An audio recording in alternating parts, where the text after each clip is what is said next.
Welcome back to the channel, guys. How much should you be trading? It's a really important question that you should ask yourself, right? So we've talked about journaling, we've talked about different types of trading strategies. If you haven't watched those videos, go watch them right now. They're somewhere in my channel space. But in general, trading less is a good idea, and let me tell you why, right? Especially if you're a beginner, if you're someone new, you're gonna have really uncertain setups, and you're probably gonna be over-analyzing the market. Really good example, look at any day on SPX, then zoom out to 5 days on SPX. You're gonna have two very clearly different types of days. You're gonna have some days where it very clearly is rejecting off of certain prices, right? Almost like there is a hardcore line in the sand. And then you're gonna have another day where it's almost like a rubber band, where the wicks on the candles are really long on both sides, and even though there's levels, you know, they're a little bit slanted, and it seems like it's breaking through, right? There's a strong trend, and if you imagine if you traded on that day, you probably would have got chopped up, right? So one of our jobs as traders is market awareness, understanding what the market is doing, but one of the ways that we can actually mitigate risk when we don't know what it's doing is by trading less. What? So one of the things that I tell everybody, and actually something that I do myself, is try to only take 1 or 2 trades in a day. Just trade less in general. You don't need to be doing, you know, 10, 20, 30, 40 trades in a day. Some people literally will trade that much. It's way too much, guys. If you're new, if you're brand new, try to limit yourself to 2 trades in a day, and let me tell you why, right? Actually doing another video on swing trades in general, but if you're trading zero dated DTE contracts, or even 1 dated DTE contracts, or dates to expiration, right? So that is options expiring today or options expiring tomorrow. The Greeks on those, delta, gamma, is going to change so quickly that when price adjusts, that you can very easily get 50, 100% on 1 trade. You can also very easily get to 0%. I sense no danger here. In 1 trade. But if you're patient and only do 1 trades per day, and maybe you have a small account, right? You risk $1,000. You can turn that $1,000 into $2,000. And if you're doing that 3-4 times a week, you're making $3,000 to $4,000 a week in only 3 to 4 trades. What a lot of people do is they try to do the inverse, is they try to do, okay, I'm gonna scalp. I'm gonna take $10,000 and I'm gonna try to make 2%. I'm gonna try to make 3%, right? But then you get a really strong wick and your $10,000 of capital turns into $7,000, just like that, guys. Don't do it. Scalping with large position, trying to go for small percentages, is the worst way to trade. I'm telling you from experience, do not do it. Do not go for small gains on big amounts. Absolutely stupid. It is the worst way to trade. What you need to be doing is small amounts, big wins, right? Risk 500 bucks. I'll do this sometimes. I'll risk 500 bucks, but if I've already made a ton of money, I don't want to give up any of my gains, right? I hate giving up. You got to protect every dollar like it's a child, right? I hate giving money back that I've made. So I'll risk 500 bucks, and my 500 bucks, I might make a 300% on that, right?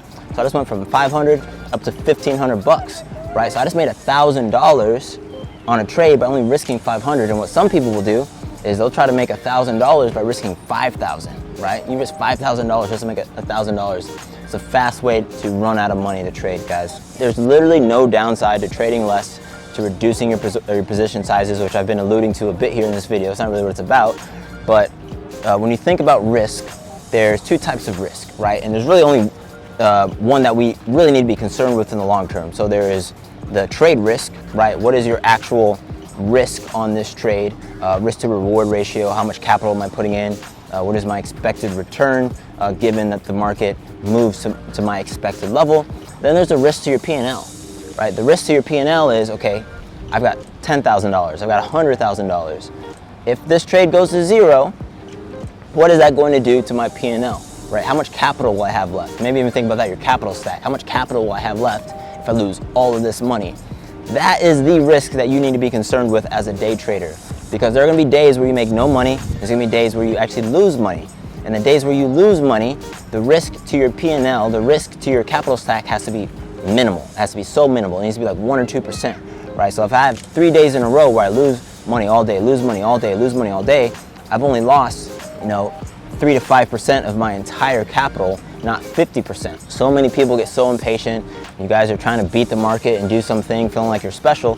You're not special, guys. I'm telling you, I thought I was special. I've had some insane trades. I've had 6-figure trades. I've talked about them. I've had multiple 6-figure trades. I've talked about it, guys. and I've had multiple six-figure losses. Damn! It goes both ways. Until you're consistent, none of that stuff matters. Your big hits don't matter if you can't consistently get the singles and doubles, guys, because the singles and doubles, if you're making $1,000 a day every day, that's $30,000 a month, right? Some of you guys are so focused on making $30,000 a day that, you know, you finally get that big hit, well, you've lost $60,000 on the way there.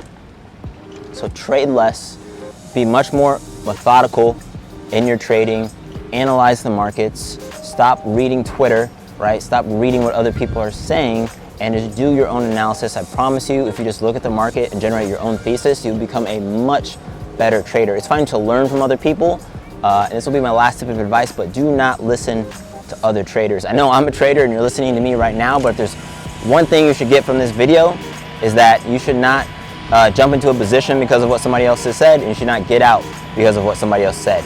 Get in and out on your own thesis, listen to other people's setups, look at the analysis, but ignore their conclusions. Ignoring other traders' conclusions is one of the most important things that you will get, even if you're wrong, right? Because you're gonna learn to think for yourself, and you're gonna learn to actually get into trades, because, is the most important part, 99.9999999% of the people who are talking on the internet are losing money. They don't know what they're talking about. So it's pointless to listen to them, right? Find traders that you trust, find traders that you know are making money on a consistent basis, listen to their approach, study their approach, come up with your own approach, and then come up with your own conclusions, come up with your own system, but certainly trade less as part of that system, because it is a great way to reduce your risk.